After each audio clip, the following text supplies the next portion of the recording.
My name's Jim Stime. I'm the LA Fish Guy. I'd like to invite you to see how the aquarium industry works from the inside. I'd like to show you freshwater fish, saltwater fish, coral reef, as well as koi ponds. It may not always be pretty, and it may not be paradise, but it is Los Angeles, the city of angels. Welcome to LA Fish Guys.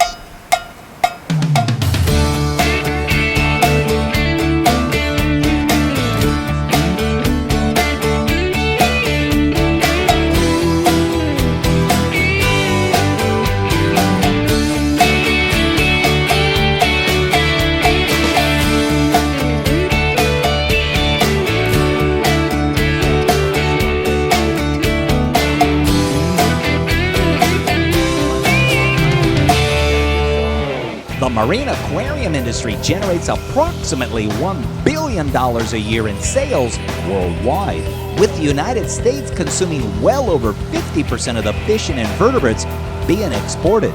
Many, if not the majority, enter the U.S. through Los Angeles International airports. There are about 24 wholesalers here in Los Angeles, loosely known as the 104th Street Boys, who distribute to the 100-plus retail fish shops and 80-some aquarium maintenance businesses here in the LA area, as well as fish stores across the country and the rest of the world. Located just feet from the landing strip at LAX is Sea Dwelling Creatures, the largest marine wholesaler with over 120,000 gallons of saltwater tanks. Now, what most hobbyists have is no idea as to just how involved it is to import fish and invertebrates. Unlike a supermarket where any and everything is available all the time, in fact, getting fish and invertebrates shipped in and out is not easy at all. Issues such as flight schedules, load limits, paperwork, and inspections all impact the amount of time and the quality of the arriving shipment. Our story today starts with Eric Cohen. Eric is one of the 3 owners of Sea Dwelling Creatures, and he wears many hats. Today, Eric is working on getting a shipment in from the Christmas Islands. Man, do you guys want to know how all this happens? Because it ain't easy, and we got a lot of planning to do and a lot of stressing to do to try to get the fish all the way to Los Angeles. For example, today, I was just a little bit stressed out when we're talking about the Christmas Island shipment, which once again is happening today. Now the Christmas Islands, here's this Kiribati here. Let me shut this to give you an idea. Now, there's a lot that has to happen to make everything work properly. Typically, it goes from Kiribati, which is the Christmas Islands, heads all over to Honolulu in Hawaii over here. Then, if we get all the documents before the shipment gets there, so there's no surprises, we can actually clear customs and we can actually make our entries to get it sent to Los Angeles, which is down here. I see San Francisco. I know Los Angeles is right there. So we have to make a couple legs. It's got to go boom, boom, and get into LA. And it's got to happen quick because we only have about 3 hours of transit time. So they know it's coming. Everybody's waiting. Customs is waiting and everything. The plane can't be late. We have to get the boxes off the plane right away, one of the first ones off. We got to get over to customs, make sure that they're not too busy, because U.S. Customs, they really care a lot about us guys, you know.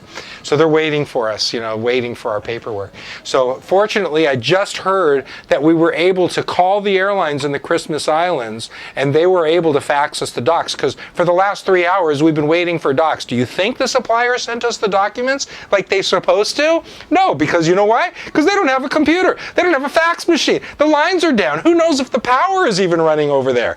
They go to the coffee shop and they sit around hoping that the lines, and they have enough money to put into the for the wireless thing, you know, so if it all happens. So this time it didn't happen.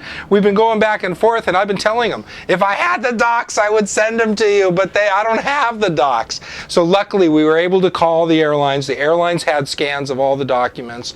They sent them across to Honolulu. So as we speak, rushing over to customs, get our clearances. Everything's going to happen. Hopefully, if the plane's not delayed, it'll land on time. We can get our boxes off. The boxes shouldn't be leaking, so the airlines airplanes will accept them, and then we'll have the fish first thing in the morning, which we're ready to unpack them before anything else. And we do have a lot of stuff coming in tomorrow as well. So Christmas Island getting opened first thing in the morning, and always a finger and nail biter and stuff. You know, if you look through here, this whole Pacific Ocean, you know, the South Pacific down low, you know, here's the Australia, a lot of the fish, look how it's a really far place. The Philippines just above, so you can imagine how far they have to come that way too. It's not quite as stressful getting fish because it's a little more direct flights. We do it regularly so that everybody's a little bit more, you know, accustomed to doing everything. Fiji right over here and just in front of Australia. Tahiti is down over here below Hawaii, all the Tahitian islands, and that's a good flight and stuff. Of course, when you get into the Atlantic, that's a lot easier. The Africa is not so easy because it's very far away too, and that's got to spin around and come all the way around to LA, and that's a really long flight too. So we get stressed out a little bit watching those connections come through. You know, it's a big map, but fortunately airplanes fly fast, but still a lot of things have to go right, and that's really how it works. Let's go check out and see what's going on in the warehouse. Of those 100 or so tropical fish shops in Los Angeles, down in Long Beach near the Queen Mary is Age of Aquariums. Dan Gilboa is the master of this fish shop, whose spectacular 500-gallon living coral reef tank, along with his planted freshwater systems, shows off their spectrum of knowledge and capability. Thanks a lot. They've just received a shipment of designer clownfish and are now acclimating them to his saltwater fish system. So we just got a fish in from a breeder in Florida named Pro Aquatics. They specialize in breeding clownfish. They have a lot of specialty clownfish where you have really distinct patterns on the clowns. And so right now they've been in the box for maybe 7 hours or so, which means we have to slowly acclimate them to our water conditions. And so that's what we're doing right now. And you can see we're just basically drip acclimating them to the system, and we have them in all different buckets. We have all different types of clowns here. These are the blacker ice clowns, and then these are the premium blacker ice clowns. The distinctions between these clowns is they're very similarly marked, but people can see the differences. Some have more combined stripes. Some are a little bit darker than others. Some are white. They're all different patterns of clownfish, and that's what we're doing now. This process will take about an hour to drip acclimate them. Fish which get shipped domestically acclimate quicker than fish which get shipped internationally, which might be in the bag for over 24 hours. Since these guys have probably been on the bag for just 7 hours, water quality isn't as much of an issue. What happens over the period of time when the fish is in the bag is buildup of CO2 occurs in the bag, lowering the pH of the water. And also there's an ammonia issue as well. It's actually beneficial if the pH lowers, because as ammonia builds up, a lower pH makes the ammonia less toxic to the fish. So as we acclimate, we're raising the pH, so we're actually increasing the possibility of ammonia burn. But since we're adding so much extra water to the tank, to the bucket, it will help dilute the ammonia. So. Up in the San Fernando Valley, at its east end, in the city of Glendale, just down the road from the giant Americana Mall, is Tropical Imports. Owner Dean Inman runs a well-stocked, well-established, full-line tropical fish shop serving the local community. Dean's just received a shipment of corals from Vietnam, but ran into some import issues with the clams. Hi, my name's Dean from Tropical Imports. We've been here since 1971. I started back in 1985. We have a 1,800 square foot store here. It's tropical fish, freshwater and saltwater, and we do some reptiles, corals and invertebrates. We also offer freshwater aquatic plants, goldfish, pretty much anything for your aquatic taste. We get a lot of different tropical fish from all over. We do pick up some of our freshwater fish from local suppliers. Our saltwater fish do come from some local suppliers.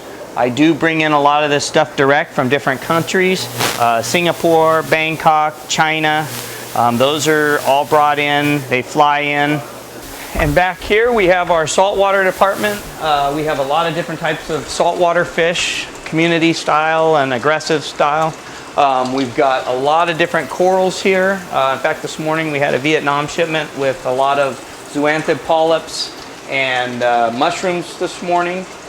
We had a little problem with permits. The shipment that came in, we had clams, and the importer didn't have all of his paperwork correct, so we did not receive our clams today. Fish and Wildlife picked them up, and they are holding them until the correct paperwork is found. We've got a new tank that we just set up, a new reef tank. We've got a lot of different corals that we'll be putting in here. We just recently put in a new metal halide lighting system. It's estimated that there are approximately 80 aquarium maintenance businesses in the Los Angeles area. My name's Jim, and I provide aquarium service at the far western end of the San Fernando Valley. We're rolling up PCH through Malibu. We've just come from our tank manufacturer, dry goods supplier, and fish wholesalers, and we bought ourselves some killer angelfish today. Those fish are intended for that 400-gallon bow front aquarium. There's a Navarcus, or what's called a blue girdle angel. There's a blue face angel, and there's a maculosus angel in there as well. Along with some frozen food and some other dry goods, we're bringing all those home. So if you want to come along with us, first thing we're going to do is give a freshwater bath to those angelfish.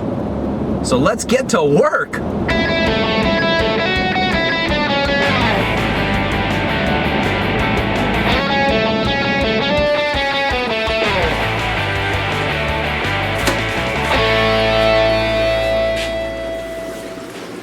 So the first step in receiving these fish would be to open up the box and simply allow the fish to get used to the light that's in the room currently.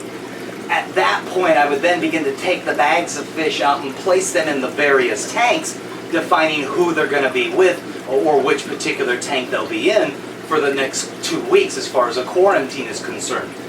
But in this particular case, I have to admit, I've not had much success with angelfish specifically over the summer. One might think it could be the heat. It has been relatively warm the last couple months. One might think there's some bug or fluke or something in my system. Regardless, I've gone through and cleaned it, done a very big water change in preparation for this. But the point is that I want to do something one step further than I normally do, and that is to give these angelfish a freshwater bath. Now you're probably wondering why I would want to put saltwater fish, especially these expensive angels, into fresh water.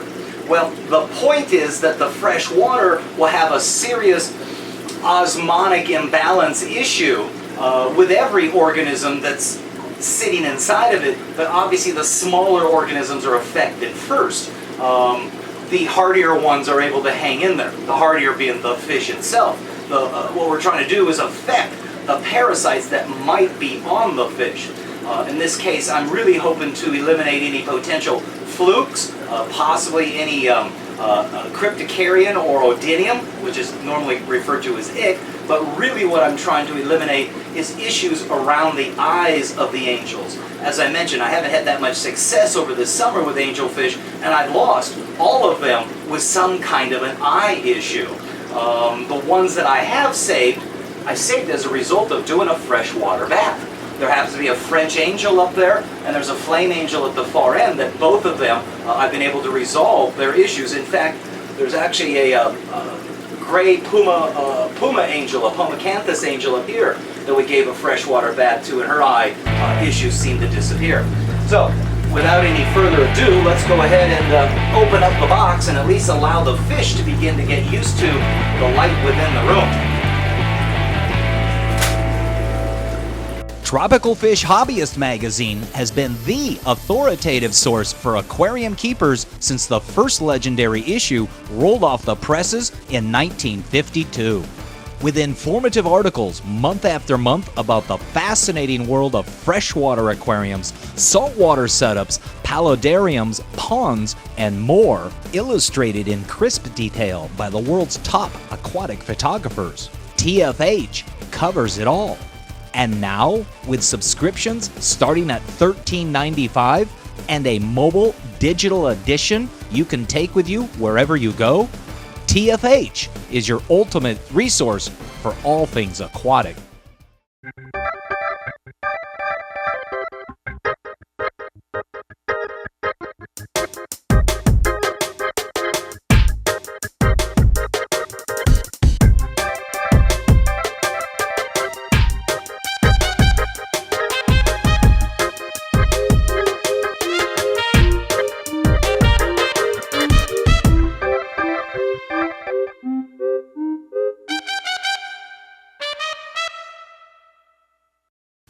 Next time you're near Long Beach, California, take the time to stop in at Age of Aquariums, 2642 Cherry Avenue, just off the 405 freeway near Signal Hill.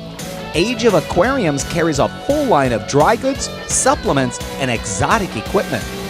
Age of Aquariums also carries a wide assortment of living corals, coral frags, as well as fresh and saltwater fish, ranging from the usual, the unusual, and the bizarre. Age of Aquariums is located at 2642 Cherry Avenue, Long Beach, California, near Signal Hill. Open 7 days a week. Call 562-438-6252 or visit ageofaquariums.biz. Back down next to LAX over at the fish wholesaler Sea Dwelling Creatures, Eric Cohen is following up on orders of fish and corals being bagged, packed, and getting ready to ship out. This aspect of getting fish has its own set of issues, such as proper fulfillment, quality of product, and this requires specific attention and coordination. We should be packing the last of the orders today. It's getting late in the day. It's been another long week, let me tell you. February is typically crazy, which this week served to be right on par. And the last order is really getting hit right now. Are you looking at that last order there, Big T? We are. Terrence Banner, ladies and gentlemen. How are you? Brothers in crime, since this high. All right, so you got the last, crystal clear. And Part 2 order being okay. packed at 2 different tables, 3 and 7. Okay. Kind of slamming because it's a delta, so we've got a quick cut off. But okay, the last order that's coming out is that exotic reef in Utah. That Skyler. So he's got those ventralis anthias, and I did tag them. Okay. And then we do have more Borbonius anthias, mediums he's going to want. And if we do have the big clown sugar, he said he would take it. Is the order here? The order should be out here. Should be out here. I tagged the ventralis. Those are ready. No, I did not. But I did write his name on the tag. They're right there. So we'll get them. And that should be it, man. That should be a wrap. Want to see our trusting bagging people? Vanessa. This is Vanessa. She's one of our trusty baggers, or I should say baggerettes, maybe. Anyway, she's doing a great job, and one of our employees that care a lot about the company and just, make sure that everything's done the way we've trained them to do it. So really nice to have good people that actually care about the company. So that's always a good thing.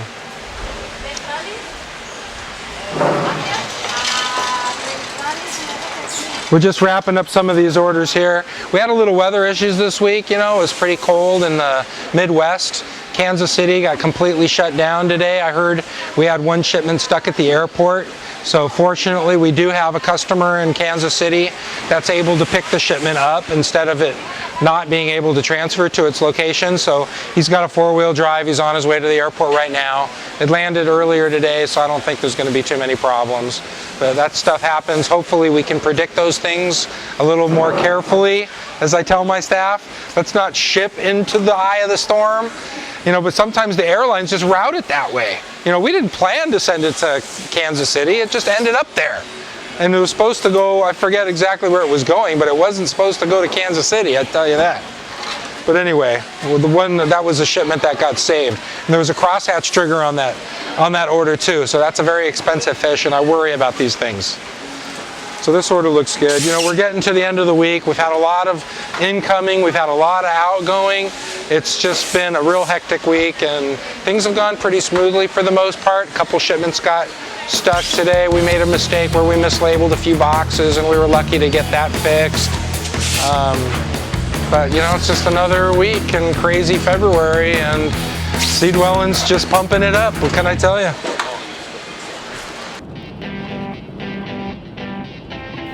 Down south in the Los Angeles Harbor area of Long Beach is Signal Hill. Just off Cherry Avenue is Age of Aquariums. Store owner Daniel Gilboa runs a high-end yet affordable tropical fish shop. Oh, perfect. In addition to bringing in designer clownfish, Dan offers, within his impressive 500-gallon living reef tank, a variety of various priced living corals. JW just fragged some acans, and we're just putting them in the tank right now. We get the colonies in fairly big pieces, and they're it's pretty well. People have different needs. Some people want a really large colony, but then unfortunately they can't afford it. These are very expensive corals. So what we do is we'll get a colony in. We won't frag it immediately. We'll let it adjust to the water conditions and get happy and healthy in our tank. And then JW will go ahead and cut it up so we can sell smaller pieces, so it makes it more affordable for people.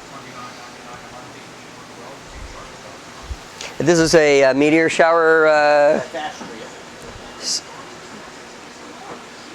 and he started out as on a big plate. We actually got him from one of our suppliers. He was our breeder colony, and JW cut the acrylic plate up, and then we started to cube it out into smaller blocks. And you can see how it's just kind of encrusted over the entire piece of acrylic. So it started out as in just the big mound right in the middle, and then it's spread across the entire piece. And then we've actually been able to cut the piece of acrylic up and peel it off the acrylic and put it onto these different plugs here.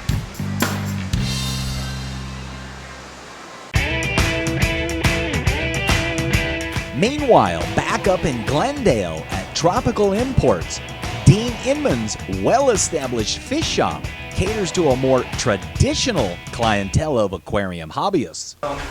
All right, back here is our saltwater system. We've got a lot of different tanks with a lot of different types of fish. We sell a lot of community-style fish, smaller, peaceful fish. We have a lot of people that are into their reef tanks and they don't want destructive, big, large fish that might eat them. We've got more aquariums and supplies back here as well. We have invertebrates here, different types of corals. And then on this side, we keep our live rock that so many people like because they can come and choose their own rock. They're different shapes and sizes and different types of rock. We have our different types of invertebrates, all the little critters, the shrimp and crabs and starfish.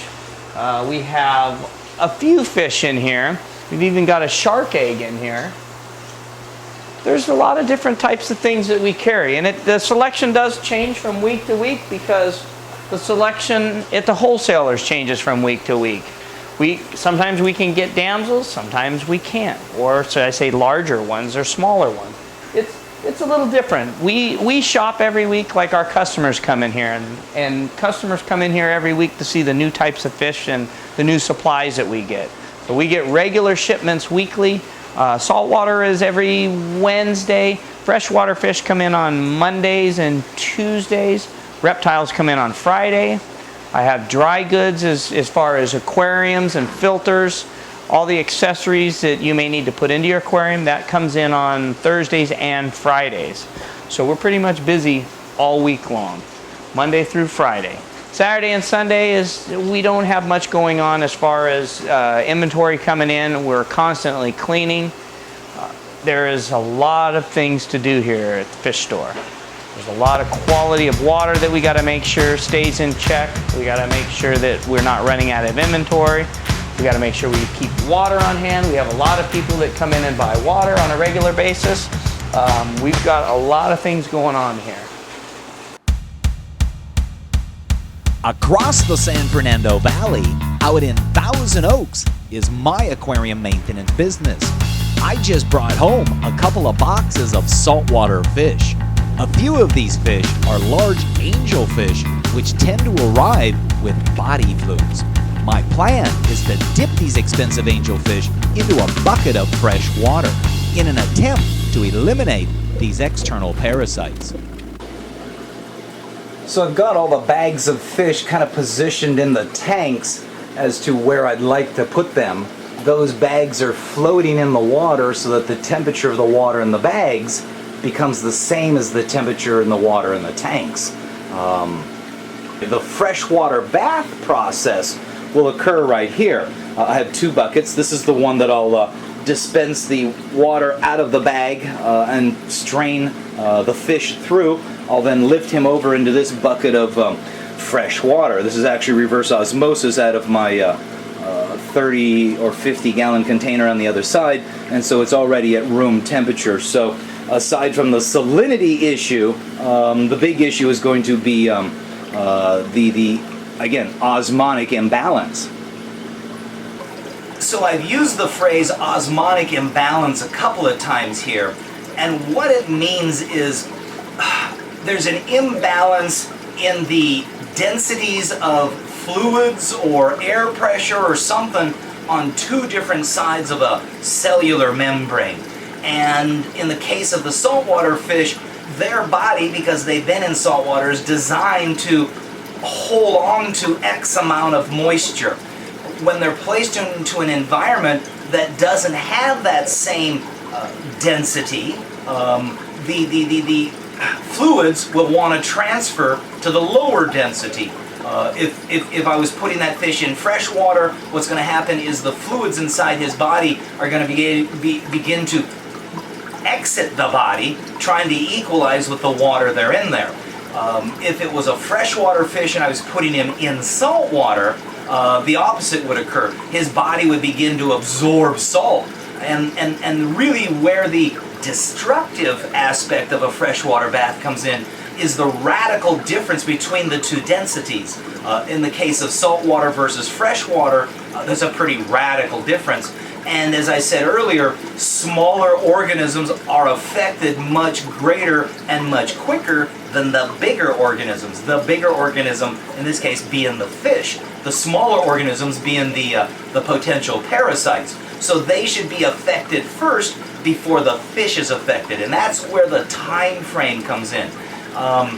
Typically, the amount of time that you would allow a saltwater fish to sit in fresh water would be 60 seconds up to maybe 3 minutes. In some cases, some fish, maybe 5 minutes. A lot of it you have to decide or base on how the fish is reacting while he's down in the fresh water, and if you do tend to see parasites. Quite often, when you do discover the parasites, there could be a number of them, quite surprisingly, and you become fascinated by them bailing off the fish. I'm thinking in terms of flukes, eye flukes and body flukes. Cryptocarian and Odinium, the typical ick, you tend to not see. If it's a black ick, you might see that fall off. So you have to base your decision on how the fish himself is doing as far as the parasite issues.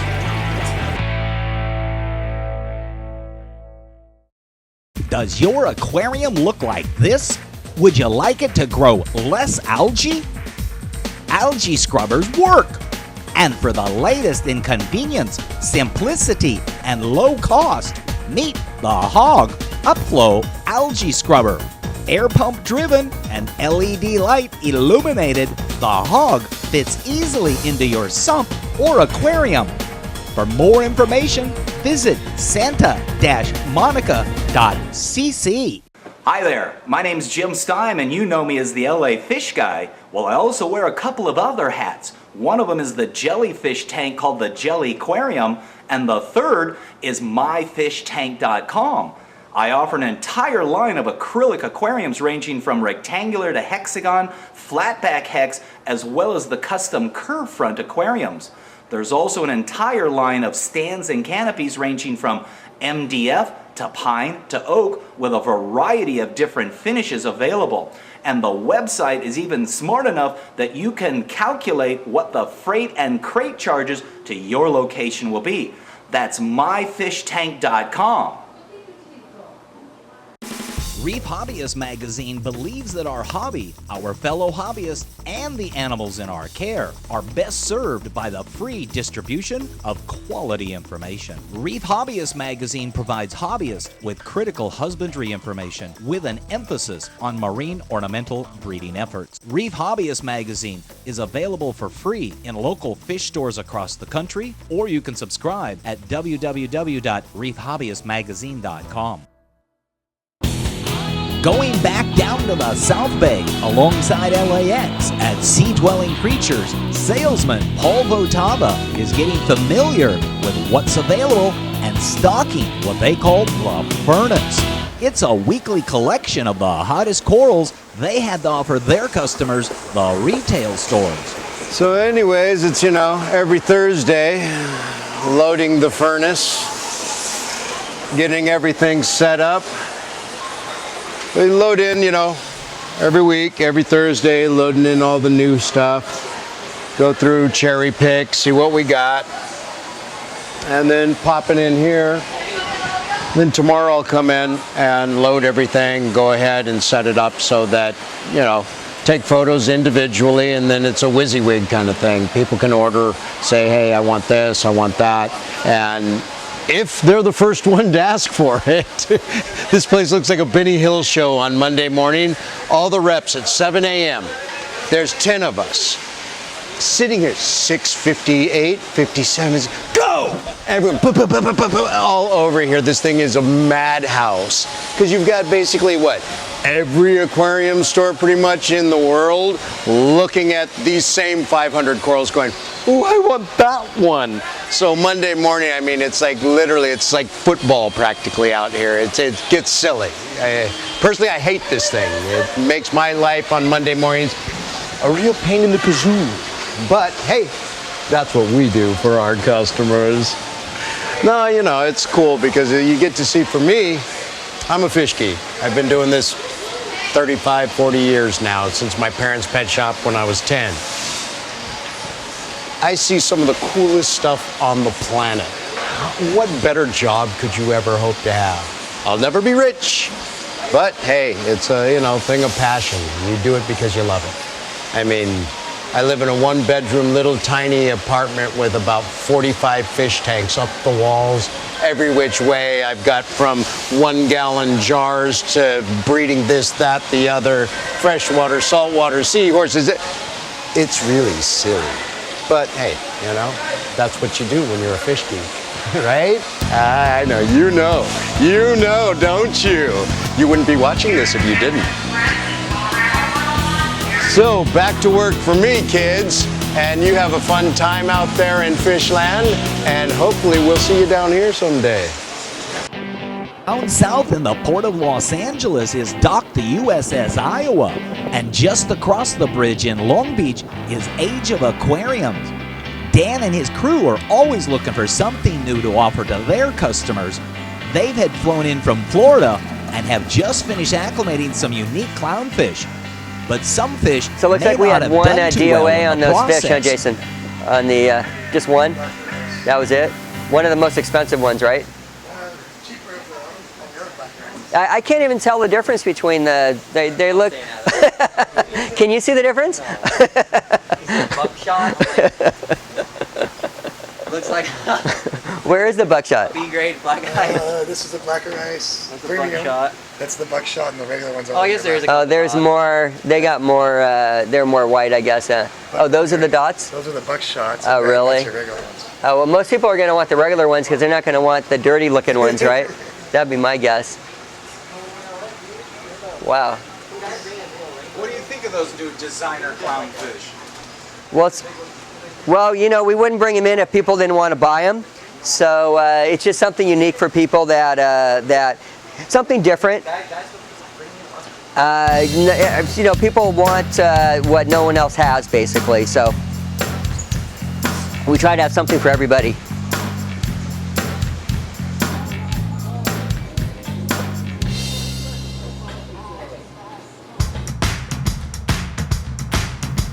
Up in Glendale and down the street from the Americana Mall is Tropical Imports.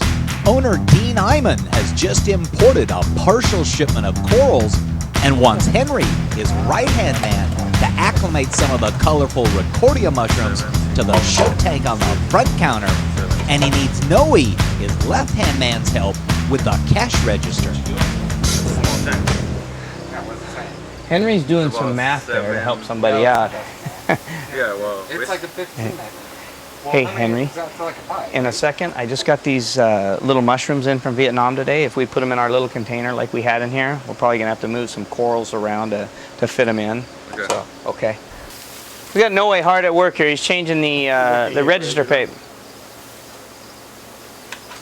lot of things to do.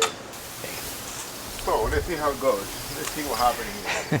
Noe has been a part of the family here for probably just as many years as I have been in here. He started out actually working across the street at Jack in the Box. I know. Now he's here at Tropical Imports. Try to keep customer happy, you know what I'm saying?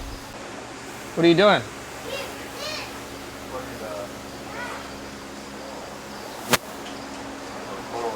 Slow, slow, slow. Ah.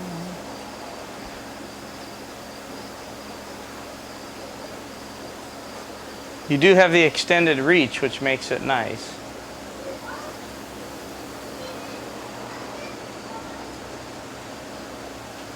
Is there? Oh, there's air under the side there. Easy does it. Watch that big coral.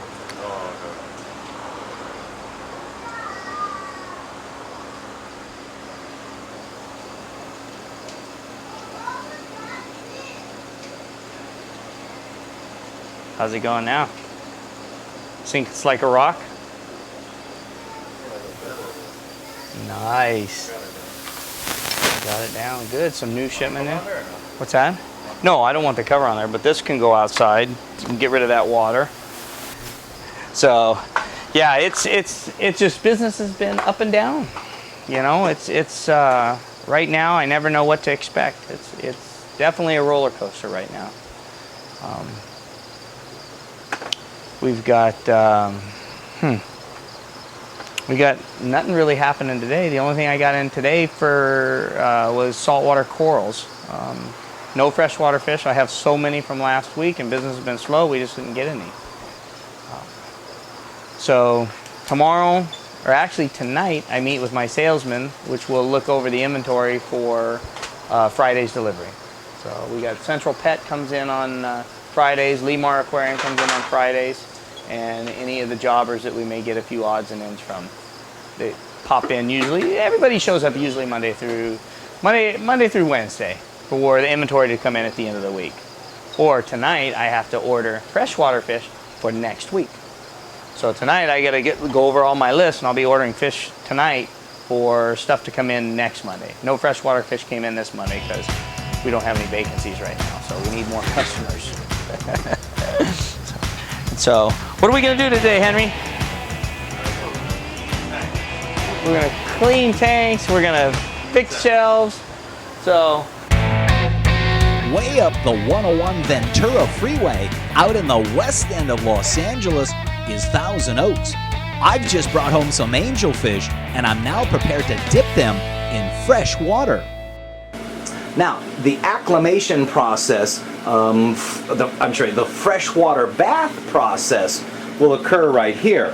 I have two buckets. This is the one that I'll dispense the water out of the bag and strain the fish through. I'll then lift him over into this bucket of fresh water. This is actually reverse osmosis out of my 30 or 50 gallon container on the other side, and so it's already at room temperature. So aside from the salinity issue, the big issue is going to be the again, osmotic imbalance.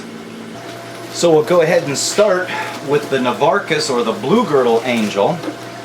And these fish tend to be a lot shyer, so I would expect the freshwater bath have a much greater effect on her.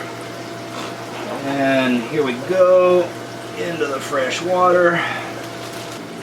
And you can see here she's actually taking that fresh water quite well. Quite often what they'll do is begin to lie on their sides and just kind of stop breathing. Here, this blue girdle angel, or Navarcus, is actually quite active in freshwater. And I'm not seeing anything on her at the moment. And she doesn't seem to be too bothered by it, nor bothered by the big light shining down in her face. So let's let her sit in there a little bit longer. It's been about a minute now, and we'll get her into her aquarium. And we'll go ahead and lift her up into her tank. There we go. Time for the maculosus.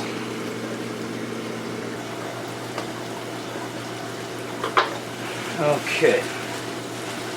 Ready to lift her out. Come on, sweetheart. It's okay. It's okay. And here we go. Oh yeah. Alright, here we are. And that is a maculosus angel that still has a little bit of her juvenile patterns on her. So she's kind of a bi-decorative fish, offering two different patterns, the adult pattern as well as the juvenile pattern. She too seems to be dealing quite well with the fresh water, not freaking out.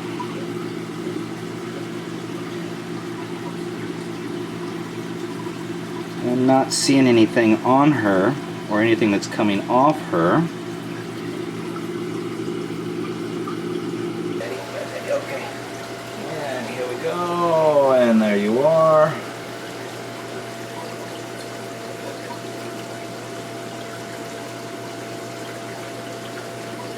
And here we are with fancy angel number 3. This is the blue face angel.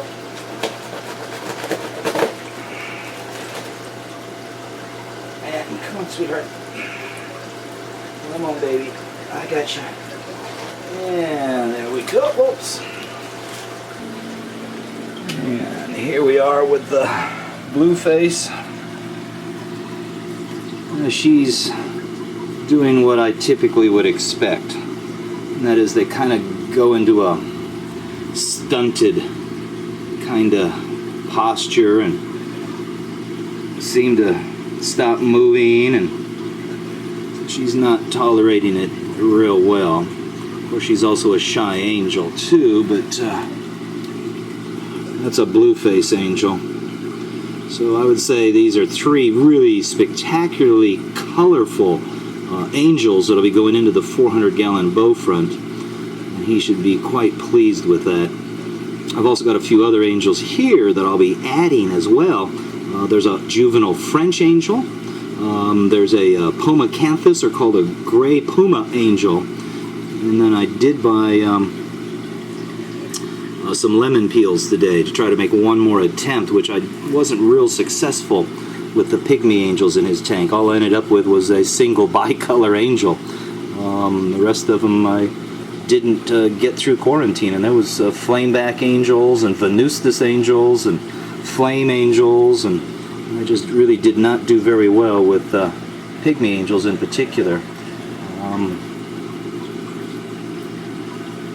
Okay.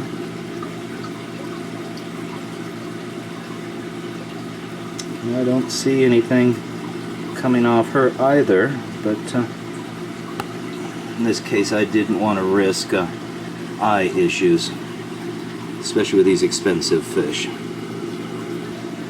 Okay, I think she's been in here long enough, so we'll lift her out. Come on, sweetheart. Come on. Yeah.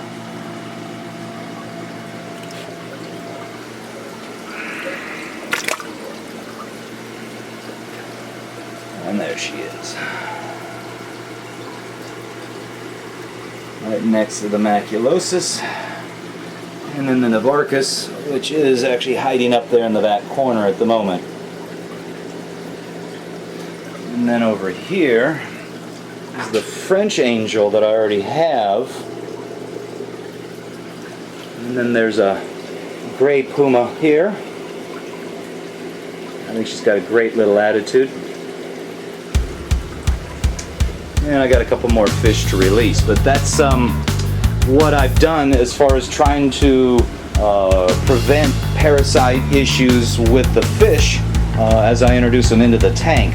Again, typically I don't do the freshwater bath unless there's a visual problem, but in this particular case, my recent experience with the angels kind of suggested that I do it. So there's your inside glimpse into what's involved in importing, receiving, shipping, and preparing fish and corals for the marine aquarium hobby. So next time you look up in the sky and you see a jet airliner soaring above, who knows? Your next aquarium livestock purchase could be flying over your head. And just like those aquatic treasures in transit above, you too should always keep moving forward.